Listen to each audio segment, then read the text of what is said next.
पाकिस्तान के एक बड़े मशहूर शायर मुबारक सिद्दीकी उन्हां दा एक छोटा जिहा शेर, दुनिया दे विच गम नहीं मुकदे, बंदा मुक जाए कम नहीं मुकदे, सर्दी गर्मी लंघ जांदी है, यादां दे मौसम नहीं मुकदे, असां चन्न ते की जाना है, असां चन्न ते की जाना है, साडे घर दे काम नहीं मुकदे।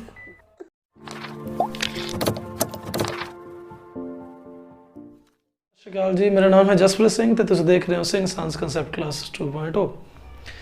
कंटिन्यू कर लगे हैं क्लास 12th अकाउंटेंसी। बट एक मिनट, अज एक video special first chapter NPO not for profit organisation जो क्लास 12th अकाउंटेंसी है वो 8 वीडियोज़ ऑलरेडी अपलोड की है मैंने। एक वीडियो थोड़ी जी मैथों गड़बड़ हो गई सी, गलत नहीं सी करवाया, ये गल सी कि वो वीडियो दे विच जिहड़ा मैथड समझाया गया सी ज़्यादा ही detail they चक्करां they which method थोड़ा जिहा बोरिंग हो गया सी ते वीडियो बहुत ज़्यादा लेंथी हो गई सी। वो वीडियो मैं दोबारा री अपलोड कर रहा, डिलीट मार के, मजबूरी है बट करना पै गया। तो वीडियो दोबारा सबसक्रिप्शन वाली मैं पा रहा। देखो जी गल की है, इनकम एंड एक्सपेंडिचर अकाउंट पिछले साल तुसी प्रॉफिट एंड लॉस अकाउंट देखा सी, उहदे वर्गा ही है। प्रॉफिट एंड लॉस अकाउंट की एक खासियत सी जो तुहानूं याद होवे, खर्चा आपां करदे हां, इनकम भी आपां नूं हुंदी है, पेमेंट आपां करदे हां ते रिसीट्स भी आपां नूं मिलदियां ने। जिहड़ियां रिसीट्स मिलदियां ने, जिहड़ियां पेमेंट्स आपां करदे हां, मुक्कदी गल दो तरह दी हुंदियां ने। कुछ हुंदियां ने कैपिटल नेचर दियां, कुछ हुंदियां ने रेवेन्यू नेचर दियां। मोटा फर्क तो मैं ये दस सकदा कि कैपिटल नेचर दियां नॉन रैकरिंग हुंदियां ने, वार वार नहीं जे हुंदियां। जिवें मैं फर्नीचर खरीदिया, मैं बिल्डिंग खरीदी, मैं कुछ लगा लो मैनू कुछ वड्डी इनकम लगा लो, मैनू कोई लाइफ मैंबरशिप फीस दे गया, ठीक है। हुण ऐ तां है नहीं वो बंदा वार वार लाइफ मैंबरशिप फीस दूगा, वो तो अपना एक बार दूगा, तो पहले ही क्या सीगा। जिहड़ियां चीज़ां नॉन रैकरिंग ने वो कैपिटल नेचर दियां हुंदियां ने, ठीक है। मैं फर्नीचर खरीदिया, मैं ये थोड़ी है भी मैं अज खरीदिया तो महीने बाद दोबारा खरीदूंगा, वो पिया मेरे को 5 6 10 साल शायद वधिया चले, हो सकता ना। तो समझण वाली गल ये कि नॉन रैकरिंग हुंदियां ने एक तो, दूजा इन्हां दा जिहड़ा बैनीफिट हुंदा है साल तो ज़्यादा वास्ते हुंदा। जे कैपिटल एक्सपेंडिचर किया है मेनली तो वह बैनीफिट साल तो ज़्यादा ना मिलू तुहानूं। अगे हुंदियां ने कुछ आइटमां रेवेन्यू नेचर दियां जिहड़े कि रैकरिंग हुंदियां ने। रैकरिंग मतलब वार वार वार वार वार वार सबसक्रिप्शन मिलती रहिंदी है, तुहानूं लोग आई जाणगे, तुहानूं पैसे दे ही जाणगे। क्वार्टरली हुंदी है, 4 महीने बाद मिलती रहेगी, ना सॉरी 3 महीने बाद मिलती रहेगी। अगर हाफ ईयरली है तो 6 महीने बाद मिलती रहेगी, अगर ईयरली है तो साल बाद। इस तो ज़्यादा कदे हुंदा नहीं, साल बाद तो बार बार मिलनी है। एवें बिजली का बिल हो सकता है, रेंट हो सकता है, इंटरस्ट हो सकता है, पेमेंट अगर आपां करनी है ये भी बार बार देने वाली हुंदियां ने। तो रेवेन्यू पेमेंट्स हैं, रेवेन्यू रिसीट्स भी हो सकदियां ने, किहड़ियां हुंदियां ने रैकरिंग नेचर दियां होणगियां। खास गल यह कि इन्हां दा बैनीफिट अगर तुहानूं मिलेगा भी तो सिर्फ 1 साल तो घट समय लिए होएगा, ठीक है जी। आ चीज़ होंदी है, ठीक है जी। अगली गल बस एक खास है, कैपिटल नेचर दी आइटम्स ने सारियां वो जांदियां बैलेंस शीट दे विच, ठीक है जी। रेवेन्यू नेचर दी सारी आइटमां जांदियां ने इनकम एंड एक्सपेंडिचर अकाउंट च। बस मैं ये मेन गल समझानी सीगी, होर मैं कुछ नहीं दसदा। हुण आपां मेन टॉपिक ते आईए। इनकम एंड एक्सपेंडिचर अकाउंट च सारी आइटम्स होंदे ने रेवेन्यू नेचर दियां, ठीक है जी। सारियां रेवेन्यू नेचर दियां होंदियां ने। खास गल इदां है कि उन्हां सारी आइटमां चों कुछ एक आइटमां ऐसियां ने जिहड़ियां बहुतियां खास ने, जिवें कि तुहानूं दिख रहा होएगा सबसक्रिप्शन लिखिया होएगा, बस उहदे बारे अज आपां गल करनी है। सबसक्रिप्शन बारे, सबसक्रिप्शन हुंदी की है? नोट फॉर प्रॉफिट ऑर्गेनाइजेशन ऐसियां ऑर्गेनाइजेशंस ने जिहड़ा कि बिना प्रॉफिट तो काम करदियां ने, बिना प्रॉफिट तो। सोच के देखो, अगर प्रॉफिट ही नहीं हो रहा तो काम चलू किवें? ऑब्वियस है, पल्ले पैसे लाने वाली गल है। बट हाँ, वो असल च पल्ले पैसे लाने वाले ही काम करते हैं। मोटा जिहड़ा उन्हां दा मेन मोटिव हुंदा है कि सेवा की जाए, ना कि कमाई की जाए। तो उन्होंने पैसा मिलता कित्थों है? प्रॉफिट तो नहीं मिलता, क्योंकि नाम ही है नॉट फॉर प्रॉफिट ऑर्गेनाइजेशन। उन्होंने पैसा मिलता मेनली सबसक्रिप्शन तो। मैंबरस होंदे ने जिहड़े ऑर्गेनाइजेशन दे नाल जुड़े हुए ने, तो मैंबरशिप लाइव रखण वास्ते, मतलब चलदी रखण वास्ते वो थोड़े पैसे टाइम टू टाइम दिंदे रहिंदे ने, ताकि ऑर्गेनाइजेशन भी चलती रहे तो उन्होंने मैंबरशिप भी चलती रहे। हुण वो जिहड़ी इनकम जनरेट होंदी है, क्योंकि पैसे मिलते हैं, जे 100 बंदा जुड़ गया तो बहुत वधिया गल है, अगर 200 जुड़ गया, 1000 जुड़ जाता है, लाख भी जुड़ सकता है। देखो जिन्ने बंदे वध जुड़नगे उन्नी वधिया सबसक्रिप्शन आऊगी, इनकम जनरेट होगी। अगे की कहानी यह है कि जिहड़ी सबसक्रिप्शन इनकम जनरेट होंदी है, सबसक्रिप्शन पैसे मिलते हैं, मंथली भी मिल सकती है, हाफ ईयरली भी मिल सकती है, ईयरली भी मिल सकती है, या क्वार्टरली भी मिल सकती है। ये सारी गल्लां नूं एक पासे रख तुसीं ये समझो कि सारा पैसा सबसक्रिप्शन का जो इकट्ठा होंदा है, ये सारा जांदा है जो ट्रांसफर होंदी है इनकम, सारी इनकम ये जाऊगी इनकम एंड एक्सपेंडिचर अकाउंट। ठीक है, बट इत्थे एक आउंदी गड़बड़। गड़बड़ की है? हुण अकाउंटेंट का काम है गड़बड़ सुधारना। गड़बड़ ये आउंदी है कि सबसक्रिप्शन एवें ला लो जिवें तुहाडी स्कूल की फीस है। तुसीं आप देखिया होना ना, कई बार कुछ बच्चे फीस लेट जमा कराउंदे ने, कई टाइम ते भी करा दिंदे ने, ते कई तो एडे हिम्मती जिहड़े 2 महीने 3 महीने की एडवांस भी करा दिंदे ने। हुण ये तिन्ने चीज़ां देखो, एक तो जिहड़े टाइम तक पैसे दिंदे ने, चलो वो तो सुख शांति है, एक वो जिहड़े लेट करा रहे हैं, तो एक वो जिहड़े एडवांस करा रहे हैं, ये दोने लेट वाले तो एडवांस वाले ये वध तंग करते हैं। किवें? क्योंकि इन्हां दा हिसाब किताब स्पैशल लगाना पैंदा। +1 दे विच एक चीज़ सीखी सी, मैचिंग कंसैप्ट। मैचिंग कंसैप्ट की कहंदा सी, इस साल का रेवन्यू इस साल के खर्चे नाल कंपेयर करके फायदा या नुकसान कढ़िया जाए।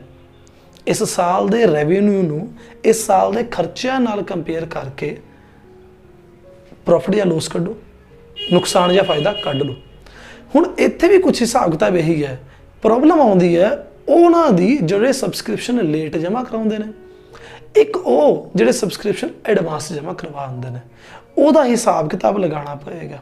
ठीक है, आपां नूं ये गौर करना पएगा वो किहड़े बंदे ने जिहड़े लेट जमा करा रहे हैं। लेट मतलब पिछले साल का रहिंदा होगा पैसा देना, वो हुण दे रहे हैं।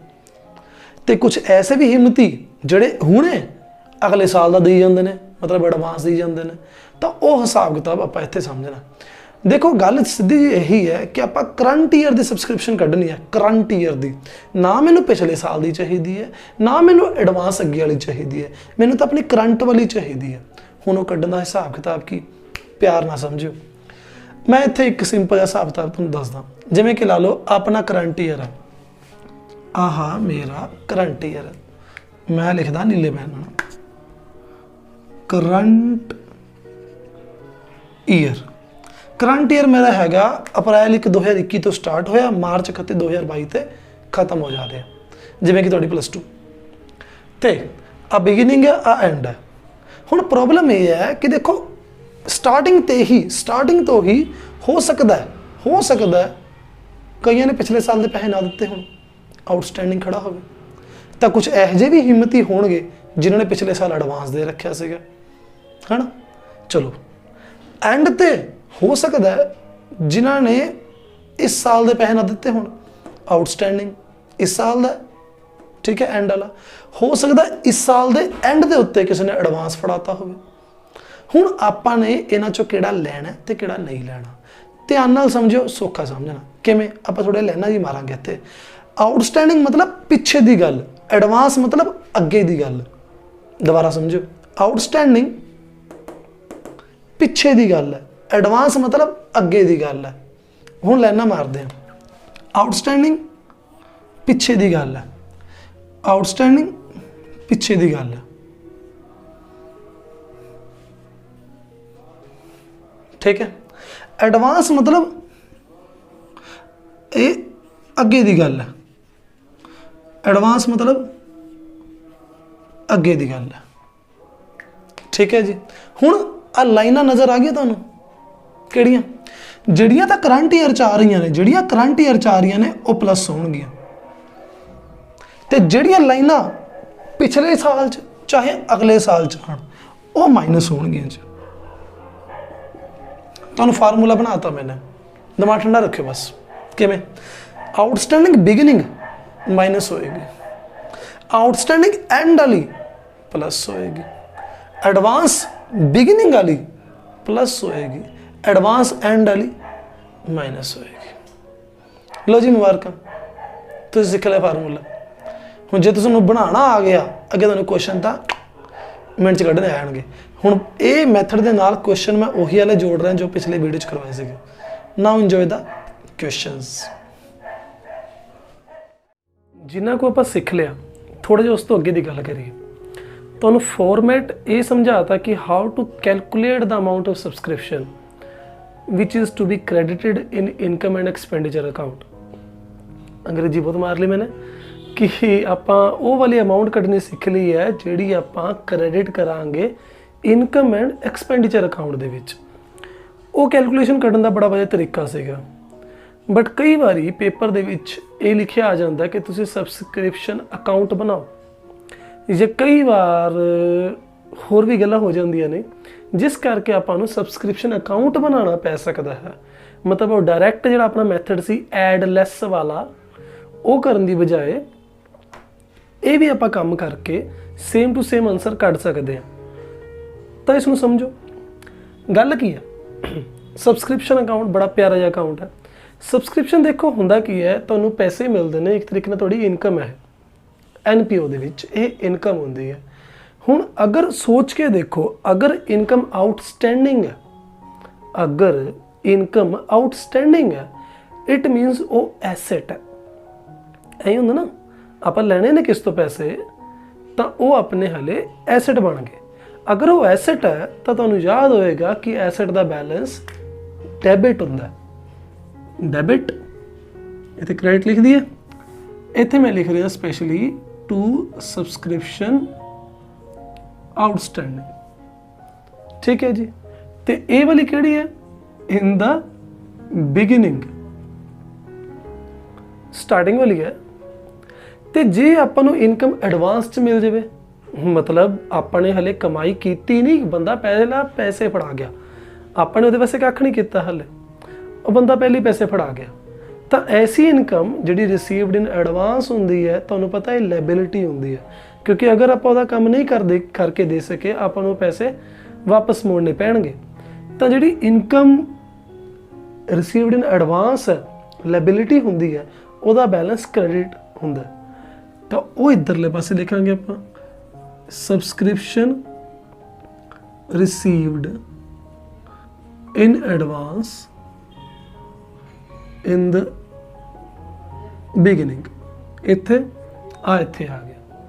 ठीक है जी। अगे देखो, ये तो अपनी गल आ गई भी बिगिनिंग की गल, मतलब पिछले साल तो। बिगिनिंग का मतलब यही होंदा ना, बिगिनिंग का बैलेंस ये है कि पिछले साल का क्लोजिंग बैलेंस होना है।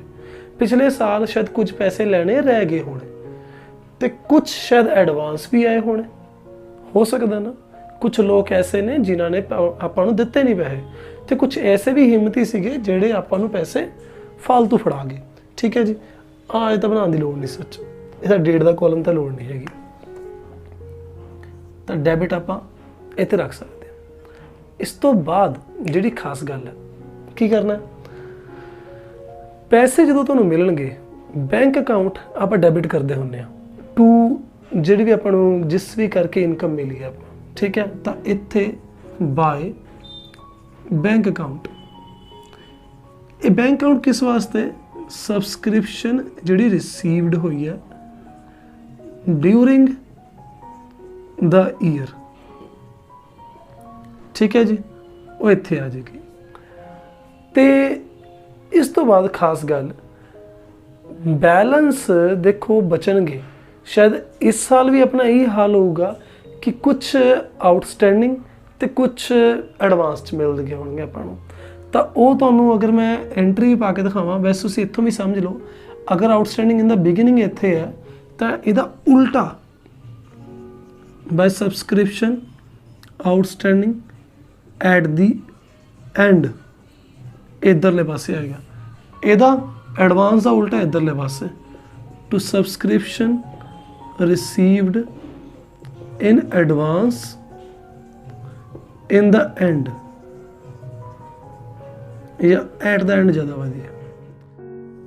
ਹਾਂਜੀ, ਤੇ ਮੈਂ ਦੱਸ ਰਿਹਾ ਸੀ subscription received in advance end ਦੇ ਵਿੱਚ ਇਧਰਲੇ ਪਾਸੇ, ਆਊਟਸਟੈਂਡਿੰਗ ਐਟ ਦੀ ਐਂਡ ਇਧਰਲੇ ਪਾਸੇ। ਆਹ ਕੰਮ ਖਤਮ। ਤੇ ਮੈਂ ਖਾਸ ਤੁਹਾਨੂੰ ਦੱਸ ਰਿਹਾ ਸੀਗਾ ਕਿ ਜਿਹੜੀ ਵੀ ਇਨਕਮ ਇਕੱਠੀ ਹੁੰਦੀ ਹੈ, ਪਿਛਲੇ ਸਾਲ ਆਪਾਂ ਇਹ ਸਿੱਖਿਆ ਸੀਗਾ ਕਿ ਸਾਰੇ ਦੇ ਸਾਰੇ ਖਰਚੇ ਤੇ ਸਾਰੇ ਦੀ ਸਾਰੀ ਇਨਕਮ, ਇਹ ਸਾਰੇ ਦੇ ਸਾਰੇ ਪ੍ਰੋਫਿਟ ਐਂਡ ਲੋਸ ਅਕਾਊਂਟ ਵਿੱਚ ਇਕੱਠੇ ਕਰ ਦਿੰਦੇ ਆਪਾਂ। ਇਸ ਵਾਰ ਵੀ ਹਾਲ ਕੁਛ ਇੱਦਾਂ ਹੀ ਹੈ। NPO ਦੇ ਵਿੱਚ ਸਾਰੇ ਦੇ ਸਾਰੀ ਇਨਕਮ ਐਂਡ ਐਕਸਪੈਂਡੀਚਰ ਅਕਾਊਂਟ ਜਾਣਗੇ, ਤਾਂ ਇਹ ਜਾ ਕੇ ਆਪਾਂ ਇਨਕਮ ਐਂਡ ਐਕਸਪੈਂਡੀਚਰ ਅਕਾਊਂਟ ਦੇ ਵਿੱਚ ਭੇਜ ਦੇਵਾਂਗੇ। ਭੇਜਣ ਦਾ ਹਿਸਾਬ ਕਿਤਾਬ ਬਸ ਇਹੀ ਹੈ ਕਿ ਇਨਕਮ ਜਾਏਗੀ ਕਿਵੇਂ। ਖਰਚੇ ਹੁੰਦੇ ਨੇ, ਖਰਚੇ ਨੂੰ ਆਪਾਂ ਡੈਬਿਟ ਸਾਈਡ ਤੇ ਲਿਖਦੇ ਹੁੰਦੇ ਹਾਂ, ਪਰ ਜਿਹੜੀ ਇਨਕਮ ਹੁੰਦੀ ਹੈ ਉਸ ਨੂੰ ਆਪਾਂ ਕ੍ਰੈਡਿਟ ਸਾਈਡ ਤੇ ਲਿਖਦੇ ਹਾਂ। ਕ੍ਰੈਡਿਟ ਸਾਈਡ ਤੇ ਲਿਖਣ ਦਾ ਮਤਲਬ ਇਹ ਹੈ ਕਿ ਜਿਹੜਾ ਸਬਸਕ੍ਰਿਪਸ਼ਨ ਦਾ ਅਕਾਊਂਟ ਹੈ ਉਹ ਡੈਬਿਟ ਹੋਏਗਾ, ਉਸ ਨਾਲ ਇਨਕਮ ਐਂਡ ਐਕਸਪੈਂਡੀਚਰ ਅਕਾਊਂਟ ਨੂੰ ਕ੍ਰੈਡਿਟ ਕਰਾਂਗੇ। ਤਾਂ ਇੱਥੇ ਲਿਖਾਂਗੇ ਆਪਾਂ to income and expenditure account. Most of the cases ਦੇ ਵਿੱਚ ਤੁਹਾਨੂੰ, ਮਤਲਬ ਜ਼ਿਆਦਾਤਰ ਕੇਸਿਸ ਦੇ ਵਿੱਚ ਤੁਹਾਨੂੰ ਆਹ ਬੈਲੈਂਸਿੰਗ ਫਿਗਰ ਮਿਲੇਗੀ ਨਾ, ਮਤਲਬ ਇਹ ਪਤਾ ਕਰਨਾ ਹੋਏਗਾ, ਆਹ ਵਾਲਾ ਹਿੱਸਾ ਆ ਪਤਾ ਕਰਨਾ ਹੋਏਗਾ, ਬਾਕੀ ਸਾਰੇ ਗਿਵਨ ਹੋਣਗੇ। ਤੇ ਤਰੀਕਾ ਕੀ ਹੋਏਗਾ, ਇਹਦਾ ਪਲੱਸ ਕਰੋ, ਇਹਦਾ ਪਲੱਸ ਕਰੋ, ਉਹਦਾ ਜ਼ਿਆਦਾ ਹੋਏਗਾ ਓਬਵੀਅਸ ਹੈ ਕਿਉਂਕਿ ਇਹ ਪਤਾ ਕਰਨਾ ਤੁਸੀਂ। ਟੋਟਲ ਚੋਂ ਇਹਦਾ ਟੋਟਲ ਮਾਈਨਸ ਕਰੋਗੇ, ਆ ਹਿੱਸਾ ਆ ਜਾਏਗਾ, ਗੱਲ ਬਣ ਗਈ। ਠੀਕ ਹੈ ਜੀ। ਤਾਂ ਮੈਂ ਜਸਟ ਇਹ ਦੱਸ ਦਿਆਂ ਕਿ ਅਕਾਊਂਟ ਬਣਾ ਕੇ ਵੀ ਆਪਾਂ ਉਹ ਕੁਐਸਚਨ ਕੱਢ ਸਕਦੇ ਹਾਂ। ਆਪਾਂ ਹੁਣ ਕੁਐਸਚਨ ਕੁਛ ਟਰਾਈ ਕਰਦੇ ਹਾਂ, ਮਜ਼ਾ ਆਏਗਾ। ਛੋਟਾ ਜਿਹਾ ਕੁਐਸਚਨ ਕਰਦੇ ਹਾਂ ਤਾਂ ਤੁਹਾਨੂੰ ਗੱਲ ਵਧੀਆ ਤਰੀਕੇ ਨਾਲ ਕਲੀਅਰ ਹੋ ਜਾਊਗੀ। ਦੇਖੋ ਗੱਲ ਕੀ ਕਹਿ ਰਹੇ ਨੇ, ਸਬਸਕ੍ਰਿਪਸ਼ਨ ਰਿਸੀਵਡ ਡਿਊਰਿੰਗ ਦਾ ਈਅਰ ਐਂਡਡ 31 ਮਾਰਚ 2020। ਮੈਂ ਫਾਰਮੈਟ ਉੱਪਰ ਬਣਾ ਕੇ ਰੱਖਿਆ ਹੋਇਆ ਜਿਹਦੇ ਵਿੱਚ ਆਪਾਂ ਵੈਲਿਊਜ਼ ਪੁੱਟ ਕਰਾਂਗੇ, ਬਟ ਕੁਐਸਚਨ ਨੀਚੇ ਦਿਖ ਰਿਹਾ ਹੋਏਗਾ ਤੁਹਾਨੂੰ। ਕਹਿੰਦੇ ਸਬਸਕ੍ਰਿਪਸ਼ਨ ਰਿਸੀਵ ਹੋਈ ਆ ਡਿਊਰਿੰਗ ਦਾ ਈਅਰ 31 ਮਾਰਚ 2020। ਉਸ ਸਾਲ 31 ਮਾਰਚ, ਉਹ ਵਾਲਾ ਸਾਲ ਜਿਹਦਾ ਐਂਡ 31 ਮਾਰਚ 2020 ਨੂੰ ਹੋਇਆ, ਉਸ ਸਾਲ 90,000 ਰੁਪਏ ਮਿਲਣ। ਡਿਊਰਿੰਗ ਦਾ ਈਅਰ ਦੇਖੋ ਇੰਨੇ ਪੈਸੇ ਮਿਲੇ ਨੇ, ਇਹਦਾ ਮਤਲਬ ਸਿੰਪਲ ਜਿਹਾ ਇਹ ਹੁੰਦਾ ਕਿ ਜਿਹੜੇ ਪੈਸੇ ਮਿਲੇ ਨੇ ਇਹਨਾਂ ਵਿੱਚ ਕੁਝ ਪੈਸੇ ਇਹੋ ਜਿਹੇ ਹੋਣਗੇ ਜਿਹੜੇ ਪਿਛਲੇ ਸਾਲ ਨਾਲ ਰਿਲੇਟਡ ਨੇ, ਕੁਝ ਪੈਸੇ ਐਸੇ ਵੀ ਹੋਣਗੇ ਜਿਹੜੇ ਅਗਲੇ ਸਾਲ ਨਾਲ ਰਿਲੇਟਡ ਨੇ। ਆਪਾਂ ਸੈਟਿੰਗ ਕਰਨੀ ਹੈ। ਅੱਗੇ ਦੇਖਿਓ, ਆ ਜਿਹੜਾ 90,000 ਰੁਪਏ ਮਿਲਿਆ ਤੁਹਾਨੂੰ, ਇਸ ਨੂੰ ਆਪਾਂ ਸਬਸਕ੍ਰਿਪਸ਼ਨ ਰਿਸੀਵਡ ਡਿਊਰਿੰਗ ਦਾ ਈਅਰ ਇੱਥੇ ਲਿਖਾਂਗੇ, ਤਾਂ 90,000 ਰੁਪਏ ਇੱਥੇ ਹੋ ਗਏ। ਅੱਗੇ ਸਬਸਕ੍ਰਿਪਸ਼ਨ ਆਊਟਸਟੈਂਡਿੰਗ, ਹਾਂ ਇੱਕ ਸੋਹਣੀ ਜੀ ਮੈਂ ਤੁਹਾਨੂੰ ਹੋਰ ਗੱਲ ਦੱਸਾਂ, ਮੈਨੂੰ ਯਾਦ ਆਈ, ਕਿਤੇ ਕਿਤੇ ਲਿਖਿਆ ਹੁੰਦਾ ਆਊਟਸਟੈਂਡਿੰਗ, ਕਿਤੇ ਕਿਤੇ ਲਿਖਿਆ ਹੁੰਦਾ ਡਿਊ, ਕਿਤੇ ਕਿਤੇ ਲਿਖਿਆ ਹੁੰਦਾ ਜੀ ਐਰੀਅਰਸ। ਤਾਂ ਇਹਨਾਂ ਤਿੰਨਾਂ ਵਿੱਚੋਂ ਜੋ ਮਰਜ਼ੀ ਲਿਖਿਆ ਆ ਜਾਵੇ, ਆਊਟਸਟੈਂਡਿੰਗ ਹੀ ਹੈ ਦਾ ਮਤਲਬ, ਕਿਉਂਕਿ ਆਪਾਂ ਫਾਰਮੂਲੇ 'ਚ ਜ਼ਿਆਦਾਤਰ ਆਪਾਂ ਆਊਟਸਟੈਂਡਿੰਗ ਵਰਡ ਯੂਜ਼ ਕਰਦੇ ਹਾਂ। ਤਾਂ ਮੈਂ ਤੁਹਾਨੂੰ ਕਹਿ ਰਿਹਾ ਕਿ ਚਾਹੇ ਡਿਊ ਲਿਖਿਆ ਆ ਗਿਆ, ਚਾਹੇ ਐਰੀਅਰ ਲਿਖਿਆ ਆ ਗਿਆ, ਆਊਟਸਟੈਂਡਿੰਗ ਹੀ ਹੈ ਦਾ ਮਤਲਬ। Subscription outstanding at the end of the year 31 March 2019। 2019 the subscription outstanding, 2019 ਦੀ, 2019। ਜਿਵੇਂ ਕਿ ਆਪਾਂ ਥੋੜਾ ਜਿਹਾ ਕੁਐਸਚਨ ਕਰ ਲਿਆ ਸੀ ਤੇ ਬਾਕੀ ਹੁਣ ਆਪਾਂ ਨਹੀਂ, ਥੋੜਾ ਜਿਹਾ ਕੁਝ ਦੱਸਿਆ ਸੀ ਤੁਹਾਨੂੰ, ਬਾਕੀ ਮੈਂ ਹੁਣ ਦੁਬਾਰਾ ਪੂਰਾ ਦੱਸ ਰਿਹਾ, ਧਿਆਨ ਨਾਲ ਦੇਖਿਓ। ਸਬਸਕ੍ਰਿਪਸ਼ਨ ਰਿਸੀਵਡ ਡਿਊਰਿੰਗ ਦਾ ਈਅਰ 2020, 31 ਮਾਰਚ 2020, 90,000। ਇੱਕ ਮੈਂ ਗੱਲ ਪਹਿਲਾਂ ਕਲੀਅਰ ਕਰ ਦੇਵਾਂ, ਕੁਐਸਚਨ ਦੇ ਮੁਤਾਬਿਕ ਆਹ ਆਪਣਾ ਕਰੰਟ ਈਅਰ 1920 ਵਾਲਾ, ਤੇ ਉਸ ਸਾਲ ਦੇ ਐਂਡ ਵਿੱਚ ਆਪਾਂ ਨੂੰ ਪਤਾ ਹੈ ਕਿ 90,000 ਰੁਪਏ ਟੋਟਲ ਸਬਸਕ੍ਰਿਪਸ਼ਨ ਮਿਲੀ ਹੈ। ਤਾਂ ਜਿਹੜੀ ਰਿਸੀਵ ਹੋਈ ਹੈ ਉਹ ਚੁੱਪਚਾਪ ਉੱਪਰ ਲਿਖ ਦਿਓ। ਓਕੇ, ਅੱਗੇ ਲਿਖਿਆ ਪਿਆ ਸਬਸਕ੍ਰਿਪਸ਼ਨ ਆਊਟਸਟੈਂਡਿੰਗ। ਦੋ ਤਰ੍ਹਾਂ ਦੀ ਸਬਸਕ੍ਰਿਪਸ਼ਨ ਆਊਟਸਟੈਂਡਿੰਗ ਸੀ, ਇੱਕ ਐਂਡ ਵਾਲੀ, ਇੱਕ ਬਿਗਿਨਿੰਗ ਵਾਲੀ। ਹੁਣ ਥੋੜਾ ਜਿਹਾ ਗੌਰ ਕਰਾਂਗੇ। Subscription outstanding at the end of the year 31 March 2019। ਪਿਛਲੇ ਸਾਲ ਦਾ ਐਂਡ ਮਤਲਬ ਇਸ ਸਾਲ ਦਾ ਬਿਗਿਨਿੰਗ। ਤਾਂ ਜਿਹੜੇ ਆ 5000 ਰੁਪਏ ਨੇ ਇਹ ਪਾਵਾਂਗੇ ਆਊਟਸਟੈਂਡਿੰਗ ਐਟ ਦਾ ਬਿਗਿਨਿੰਗ 'ਚ। 5000 ਰੁਪਏ ਇੱਥੇ ਪਾ ਦਿੰਦੇ। ਓਕੇ, ਅੱਗੇ ਲਿਖਿਆ subscription received in advance on 31 March 2019। ਪਿਛਲੇ ਸਾਲ ਦਾ ਐਂਡ ਮਤਲਬ ਇਸ ਸਾਲ ਦਾ ਬਿਗਿਨਿੰਗ। ਤਾਂ 3000 ਰੁਪਇਆ ਤੁਸੀਂ ਕੀ ਹੈ ਰਿਸੀਵਡ ਇਨ ਐਡਵਾਂਸ ਬਿਗਿਨਿੰਗ ਵਾਲਾ, ਐਡਵਾਂਸ ਇਨ ਦਾ ਬਿਗਿਨਿੰਗ। ਆ ਲਓ ਜੀ, ਕਿੰਨੇ ਰੁਪਏ ਨੇ? 3000 ਰੁਪਇਆ। Okay, subscription received in advance on 31 March 2020 4000। 31 March 2020 ਇਸ ਸਾਲ, ਆਹੀ ਸਾਲ ਹੈ। ਤੇ ਇਹ ਸਾਲ ਦਾ ਐਂਡ ਮਤਲਬ and received in advance at the and 4000 ਰੁਪਏ। Received in advance at the and 4000 ਰੁਪਏ। Okay, subscription outstanding on the year ended 31 March. ਕਈ ਵਾਰ ਔਨ ਲਿਖਿਆ ਹੁੰਦਾ ਹੈ, ਕਈ ਵਾਰ ਐਟ ਲਿਖਿਆ ਹੁੰਦਾ ਹੈ, ਤਾਂ ਟੈਨਸ਼ਨ ਤੁਸੀਂ ਲੈਣੀ ਨਹੀਂ। 31 ਮਾਰਚ 2020 ਔਨ ਲਿਖਿਆ ਹੋਵੇ, ਐਟ ਲਿਖਿਆ ਹੋਵੇ, ਇੱਕੋ ਹੀ ਗੱਲ ਹੈ। ਬਟ ਕਈ ਵਾਰ ਇੱਕ ਸਪੈਸ਼ਲ ਵਰਡ ਆਊਗਾ, ਉਹਦੇ ਬਾਰੇ ਤੁਹਾਨੂੰ ਅਗਲਾ ਕੁਐਸਚਨ ਮੈਂ ਦੱਸੂਗਾ ਜ਼ਰੂਰ, ਚਿੰਤਾ ਨਾ ਕਰਿਓ। At the year ended 31 March 2020 6000 ਰੁਪਏ ਇਸ ਸਾਲ ਦਾ ਐਂਡ, ਨਾਲੇ outstanding. Outstanding at the and ਕਿੰਨਾ ਹੈ? 6000। ਸੋਲਵ ਕਿਵੇਂ ਕਰਨਾ? ਬੜਾ ਸੌਖਾ ਤੇ ਪਿਆਰਾ ਜਿਹਾ ਤਰੀਕਾ ਹੈ। ਜਿਹੜੇ ਐਡ ਹੋਣਗੇ ਕੱਲਾ ਕੱਲਾ ਨਹੀਂ ਕਰਾਂਗੇ ਐਡ, ਇਹਨਾਂ ਨੂੰ ਇਕੱਠਾ ਕਰ ਲਓ। 9000 ਰੁਪਏ ਇੱਥੇ ਲਿਖਾਂਗੇ ਤੇ ਇਹਨੂੰ ਐਡ ਕਰ ਲਓ। 99000 ਆ ਗਿਆ ਜੀ, ਠੀਕ ਹੈ, ਕਿਉਂਕਿ ਐਡ ਹੀ ਕਰਨਾ। 5 ਤੇ 4 9000। ਦੇਖੋ ਜੀ, ਇਹ ਦੋਹਾਂ ਨੂੰ ਲੈਸ ਕਰਨਾ, ਮਾਈਨਸ ਮਾਈਨਸ ਲਾ ਲਓ, ਪਲੱਸ ਹੋ ਗਏ, ਬਟ ਇਹ ਨੈਗੇਟਿਵ 'ਚ ਰਹੂਗਾ। ਕਰਾਂਗੇ ਇਸ ਨੂੰ ਮਾਈਨਸ ਹੈ, ਪਰ ਆਪਾਂ ਅਕਾਊਂਟਿੰਗ ਵਿੱਚ ਮਾਈਨਸ ਦਾ ਸਾਈਨ ਨਹੀਂ ਪਾਉਂਦੇ ਹੁੰਦੇ, ਆਪਾਂ ਬ੍ਰੈਕਟਸ ਯੂਜ਼ ਕਰਦੇ ਹੁੰਦੇ ਹਾਂ। ਤਾਂ ਮਾਈਨਸ ਕਰ ਲਓ ਜੀ ਇੱਥੇ, ਫਿਰ ਆਪਾਂ ਆ ਗਏ 90000 ਤੇ। ਇਹ ਉਹ ਅਮਾਊਂਟ ਹੈ, ਅਮਾਊਂਟ ਆਫ ਸਬਸਕ੍ਰਿਪਸ਼ਨ, ਜਿਹੜੀ ਕਿ ਕ੍ਰੈਡਿਟ ਹੋਊਗੀ ਇਨਕਮ ਐਂਡ ਐਕਸਪੈਂਡੀਚਰ ਅਕਾਊਂਟ 'ਚ, ਜਿਹੜੀ ਆਪਾਂ ਇਨਕਮ ਐਂਡ ਐਕਸਪੈਂਡੀਚਰ ਅਕਾਊਂਟ 'ਚ ਭੇਜਣੀ ਹੈ। Credited in income to be ਲਿਖ ਲਓ, to be credited in income and expenditure account. ਠੀਕ ਹੈ ਜੀ, ਸੌਖਾ ਸੀ, ਜਮੀ ਸੌਖਾ ਸੀ। ਕਰਦੇ ਹਾਂ ਅਗਲਾ ਕੁਐਸਚਨ। ਸਟੇਟਮੈਂਟ ਚੇਂਜ ਕਰਾਂਗੇ, ਇਸੇ ਸਟੇਟਮੈਂਟ ਨੂੰ ਥੋੜਾ ਜਿਹਾ ਚੇਂਜ ਕਰਨਾ ਹੈ ਤਾਂ ਕਿ ਤੁਹਾਨੂੰ ਗੱਲ ਕਲੀਅਰ ਹੋ ਜਾਵੇ। ਕਨਫਿਊਜ਼ਨ ਬਸ ਸਬਸਕ੍ਰਿਪਸ਼ਨ ਵਾਲੇ ਕੁਐਸਚਨ ਦੇ ਵਿੱਚ ਇੱਕੋ ਹੀ ਹੈ, ਵੱਡੀ ਜਿਹੜੀ ਕਨਫਿਊਜ਼ਨ ਹੈ ਉਹ ਦੂਰ ਕਰਦਾ ਮੈਂ ਤੁਹਾਡੀ। ਕਈ ਵਾਰ ਕੁਐਸਚਨ ਦੇ ਵਿੱਚ ਐਵੇਂ ਲਿਖਿਆ ਆ ਸਕਦਾ, ਸਬਸਕ੍ਰਿਪਸ਼ਨ ਰਿਸੀਵ ਡਿਊਰਿੰਗ ਦਾ ਈਅਰ ਐਂਡਡ 90000 ਟੋਟਲ ਲਿਖਣ ਦੇ ਇਲਾਵਾ ਉਹਨਾਂ ਨੇ ਥੋੜੀ ਜਿਹੀ ਡਿਟੇਲ ਲਿਖੀ ਹੋਊਗੀ। ਡਿਟੇਲ ਮਤਲਬ ਲਿਖਿਆ ਹੋ ਸਕਦਾ ਹੈ ਕਿ ਪਿਛਲੇ ਸਾਲ ਦੇ ਆਪਾਂ ਨੂੰ ਮਿਲੇ ਨੇ, ਸਪੋਜ਼ ਕਰੋ 4000 ਮਿਲੇ ਨੇ, ਇਸ ਸਾਲ ਦੇ 82000 ਮਿਲੇ ਨੇ, ਤੇ ਅਗਲੇ ਸਾਲ ਦੇ ਵੀ ਮਤਲਬ 4000 ਹੀ ਮਿਲੇ ਨੇ। ਆਹ ਮਤਲਬ ਪ੍ਰੀਵੀਅਸ ਈਅਰ ਦੇ, ਆ ਕਰੰਟ ਈਅਰ ਦੇ, ਆ ਨੈਕਸਟ ਈਅਰ ਦੇ। ਮਤਲਬ ਥੋੜੀ ਜਿਹੀ ਡਿਟੇਲ ਨਾਲ ਲਿਖੀ ਆ ਸਕਦੀ ਹੈ। ਆਪਾਂ ਉਸ ਟਾਈਮ ਕੀ ਕਰਨਾ, ਥੋੜੇ ਦਿਮਾਗ ਦੇ ਘੋੜੇ ਦੌੜਾਉਣੇ ਨੇ। ਕਿਵੇਂ?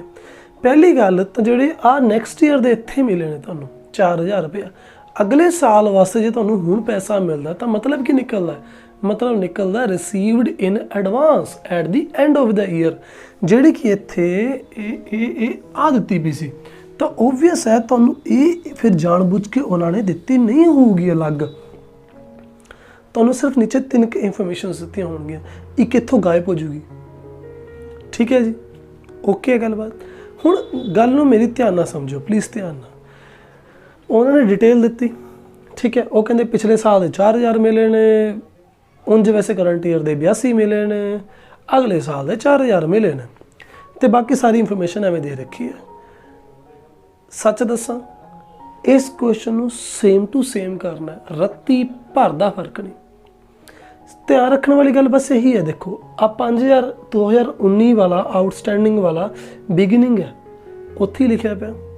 ਅੱਗੇ ਆ ਜਿਹੜਾ ਰਿਸੀਵਡ ਇਨ ਐਡਵਾਂਸ ਪਿਛਲੇ ਸਾਲ ਦਾ ਹੈ 3000 ਦਾ, ਇਹ ਬਿਗਿਨਿੰਗ ਵਾਲਾ ਐਡਵਾਂਸ ਹੈ, ਐਡ ਕਰਾਂਗੇ ਆਪਾਂ, ਉੱਥੇ ਲਿਖਿਆ ਪਿਆ।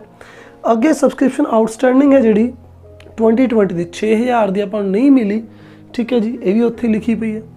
4000 ਰੁਪਇਆ ਅਗਲੇ ਸਾਲ ਦਾ ਇੱਥੋਂ ਚੱਕ ਕੇ ਜਿਹੜਾ ਰਿਸੀਵਡ ਐਡਵਾਂਸ ਹੈ ਐਟ ਦੀ ਐਂਡ, ਜਿਹਨੂੰ ਲੈਸ ਕਰਨਾ ਆਪਾਂ ਨੇ, ਉਹ ਇੱਥੇ ਲਿਖ ਦੇਵਾਂਗੇ। ਤਾਂ ਮੁੱਕ ਦੀ ਗੱਲ ਹੈ, ਕੋਈ ਚੇਂਜ ਨਹੀਂ, ਸੌਖਾ ਕੰਮ ਹੈ। ਬੱਚੇ ਇੱਕ ਸਵਾਲ ਬੜਾ ਪੁੱਛਦੇ ਨੇ, ਬੜਾ ਜਿਹੜਾ ਤਕੜਾ ਸਵਾਲ ਹੈ, ਧਿਆਨ ਨਾਲ ਸਮਝੋ।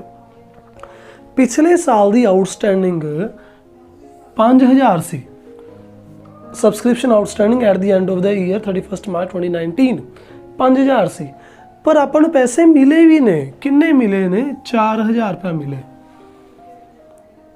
5000 ਲੈਣਾ ਸੀ, 4000 ਮਿਲ ਗਿਆ। ਕਿੰਨਾ ਨਹੀਂ ਮਿਲਿਆ? 1000 ਰੁਪਇਆ ਰਹਿ ਗਿਆ, ਹਾਂ 1000 ਰੁਪਇਆ ਰਹਿ ਗਿਆ। ਬੱਚੇ ਪੁੱਛਦੇ ਸਰ ਜੀ ਉਹਦਾ ਹਿਸਾਬ ਤਾਂ ਤੁਸੀਂ ਕੀਤਾ ਨਹੀਂ। ਗੱਲ ਇਹ ਹੈ ਵੀ ਜਿਹੜਾ ਇਹ 1000 ਰੁਪਇਆ ਰਹਿ ਗਿਆ ਨਾ, ਆਪਾਂ ਜਿਹੜਾ ਇੱਥੇ ਲਿਖਿਆ ਸੀ ਨਾ subscription outstanding at the year ended, ਇਹਦੇ ਵਿੱਚ ਆਲਰੇਡੀ ਪਾਇਆ ਹੋਇਆ, ਔਖਾ ਕੁਐਸਚਨ ਕਿਹੜਾ ਆਊਗਾ? ਸਪੈਸ਼ਲ ਇੱਕ ਕੁਐਸਚਨ ਆਊਗਾ, ਉਹ ਧਿਆਨ ਰੱਖਿਓ। ਕੀ ਲਿਖਿਆ ਹੋਊਗਾ? ਇਸ ਸਾਲ ਦੀ ਸਬਸਕ੍ਰਿਪਸ਼ਨ ਆਊਟਸਟੈਂਡਿੰਗ ਐਟ ਦੀ ਜਗ੍ਹਾ ਤੇ ਇੱਥੇ ਲਿਖਿਆ ਹੋਊਗਾ 4। ਕੀ ਲਿਖਿਆ ਹੋਊਗਾ? 4। ਤੇ ਜੇ 4 ਲਿਖਿਆ ਆ ਗਿਆ ਮਤਲਬ ਕੁਝ ਖਾਸ ਕੰਮ ਕਰਨਾ ਹੈ, ਕੁਝ ਖਾਸ ਕੰਮ। ਉਹ ਖਾਸ ਕੰਮ ਕਿਹੜਾ? ਬਸ ਉਹੀ ਸਮਝਾਉਣ ਵਾਸਤੇ ਮੈਂ ਸਟੇਟਮੈਂਟ ਚੇਂਜ ਕੀਤੀ ਸੀਗੀ। ਦੇਖਿਓ, ਜੇ ਕਿਤੇ 4 ਲਿਖਿਆ ਆ ਗਿਆ ਤਾਂ ਤੁਹਾਨੂੰ ਇਹ ਚੇਂਜ ਕਰਨਾ ਪਊਗਾ। ਆਪਾਂ ਨੂੰ ਹੁਣ ਕੱਢਣੀ ਪੈਣੀ ਇੱਥੇ subscription outstanding at the year ended 31 March 2020। ਜੇ 4 ਲਿਖਿਆ ਹੁੰਦਾ ਨਾ, 4 ਲਿਖਿਆ ਹੁੰਦਾ, ਇਹਦਾ ਮਤਲਬ ਹੈ ਜਿਹੜੇ 6000 ਰੁਪਏ ਨੇ ਇਹ ਸਿਰਫ ਕਰੰਟ ਈਅਰ ਦੇ ਆਊਟਸਟੈਂਡਿੰਗ ਨੇ, ਇਹਦੇ ਵਿੱਚ ਪਿਛਲੇ ਸਾਲ ਵਾਲੇ ਨਹੀਂ ਹੈਗੇ, ਤੇ ਜੇ ਨਹੀਂ ਹੈਗੇ ਤਾਂ ਉਹਨਾਂ ਨੂੰ ਵੀ ਵਿੱਚ ਪਾਓ। ਇਹ 4 ਦਾ ਮਤਲਬ ਸਿਰਫ ਇਹ ਪਿਛਲੇ ਸਾਲ ਦੇ, ਸਿਰਫ ਇਹ ਇਸ ਸਾਲ ਦੇ ਨੇ। ਤਾਂ ਇਹਦੇ ਵਿੱਚ ਆਪਾਂ ਪਿਛਲੇ ਸਾਲ ਵਾਲੇ ਜੇ ਆਊਟਸਟੈਂਡਿੰਗ ਵਿੱਚੋਂ ਕੋਈ ਪੈਸੇ ਰਹਿ ਗਏ ਲੈਣੇ, ਉਹ ਆਪਾਂ ਇਹ ਐਡ ਕਰਾਂਗੇ। ਹੁਣ ਉਹ ਪਤਾ ਕਿਵੇਂ ਲੱਗੂਗਾ ਵੀ ਪਿਛਲੇ ਸਾਲ ਦੇ ਕਿੰਨੇ ਰਹਿ ਗਏ ਤੇ ਕਿੰਨੇ ਆ ਗਏ? ਇੱਥੇ ਲਿਖਿਆ ਹੋਊਗਾ outstanding at the end of the year 31 March 2019 5000 ਹੈ, ਪਿਛਲੇ ਸਾਲ 5000 ਲੈਣੇ ਸੀ, ਉਹ 'ਚੋਂ ਮਿਲਿਆ ਕਿੰਨਾ? 4000 ਮਿਲ ਗਿਆ। ਤਾਂ ਕਿੰਨਾ ਰਹਿ ਗਿਆ? 1000 ਰਹਿ ਗਿਆ ਜੀ। 5000 'ਚੋਂ 4000 ਮਾਈਨਸ ਕੀਤਾ, 1000 ਰਹਿ ਗਿਆ। ਇਹਨੂੰ ਆਪਾਂ ਇਹਦੇ ਵਿੱਚ ਪਾਵਾਂਗੇ ਤਾਂ ਕਹਾਂਗੇ ਕੁੱਲ ਮਿਲਾ ਕੇ ਇਸ ਸਾਲ ਦਾ 6, ਪਿਛਲੇ ਸਾਲ ਦਾ 1, ਕੁੱਲ ਮਿਲਾ ਕੇ 7000 ਰੁਪਇਆ ਲੈਣਾ ਰਹਿੰਦਾ। ਤਾਂ ਕੁਐਸਚਨ ਦੇ ਵਿੱਚ ਹੁਣ ਸੋਲੂਸ਼ਨ 'ਚ ਕੀ ਫਰਕ ਆਊਗਾ? Subscription outstanding at the year ended 31 March 2020 7000 ਇੱਥੇ ਲਿਖਿਆ ਜਾਊਗਾ, ਤਾਂ ਇੱਥੇ ਬਣ ਜੂਗਾ 10000, ਤਾਂ ਇੱਥੇ ਬਣ ਜੂਗਾ 1 ਲੱਖ। ਮਾਈਨਸ ਕਰੋਗੇ ਜੀ ਤਾਂ ਆंसर ਆਏਗਾ 91,000। ਬਸ ਇਹੀ ਮਤਲਬ ਜਿਹੜੇ ਔਖੇ ਕੁਐਸਚਨ ਆ ਸਕਦੇ ਨੇ ਸਬਸਕ੍ਰਿਪਸ਼ਨ ਦੇ ਵਿੱਚ। ਇਸ ਤੋਂ ਇਲਾਵਾ ਹੋਰ ਥੋੜੇ ਜਿਹੇ ਇੱਕ ਅੱਧਾ ਟੌਪਿਕ ਹੋਰ ਕਰਵਾਉਣਾ ਕੰਪਲਿਕੇਟਡ ਜਾਂ ਸਬਸਕ੍ਰਿਪਸ਼ਨ ਨਾਲ ਰਿਲੇਟਡ, ਉਹ ਆਪਾਂ ਨੈਕਸਟ ਵੀਡੀਓ 'ਚ ਕਰਾਂਗੇ। ਆਈ ਹੋਪ ਤੁਹਾਨੂੰ ਇਹ ਸਮਝ ਆ ਗਿਆ ਹੋਵੇਗਾ, ਬਟ ਫਿਰ ਵੀ ਅਗਰ ਕੋਈ ਡਾਊਟ ਹੈ ਤਾਂ ਪਲੀਜ਼ ਨੀਚੇ ਕਮੈਂਟ ਕਰਕੇ ਦੱਸਿਓ। ਤੇ ਇਸ ਵੀਡੀਓ 'ਚ ਬਸ ਇੰਨਾ ਕੁ ਹੀ, ਮਿਲਦੇ ਹਾਂ ਆਪਾਂ ਨੈਕਸਟ ਵੀਡੀਓ ਦੇ ਵਿੱਚ। ਇਹ ਵੀਡੀਓ ਤੁਹਾਨੂੰ ਕਿਵੇਂ ਲੱਗੀ ਪਲੀਜ਼ ਨੀਚੇ ਕਮੈਂਟ ਕਰਕੇ ਦੱਸਿਓ ਜੀ। ਬਾਕੀ ਸਾਡੀਆਂ ਹੋਰ ਵੀਡੀਓਜ਼ ਦੇ ਲਿੰਕ ਤੁਹਾਨੂੰ ਇੱਥੇ ਮਿਲ ਜਾਣਗੇ। ਸਬਸਕ੍ਰਾਈਬ ਜ਼ਰੂਰ ਕਰ ਲਿਓ, ਵੱਧ ਤੋਂ ਵੱਧ ਪਲੀਜ਼ ਚੈਨਲ ਨੂੰ ਸ਼ੇਅਰ ਕਰਿਓ। ਤੇ ਅਗਰ ਤੁਸੀਂ ਮੇਰੇ ਕੰਮ ਨੂੰ ਸਪੋਰਟ ਕਰਨਾ ਚਾਹੁੰਦੇ ਹੋ ਤਾਂ ਨੀਚੇ ਪੇਟੀਐਮ ਨੰਬਰ ਦਿੱਤਾ ਹੋਇਆ। ਚੰਗਾ ਜੀ, ਸਤਿ ਸ਼੍ਰੀ ਅਕਾਲ।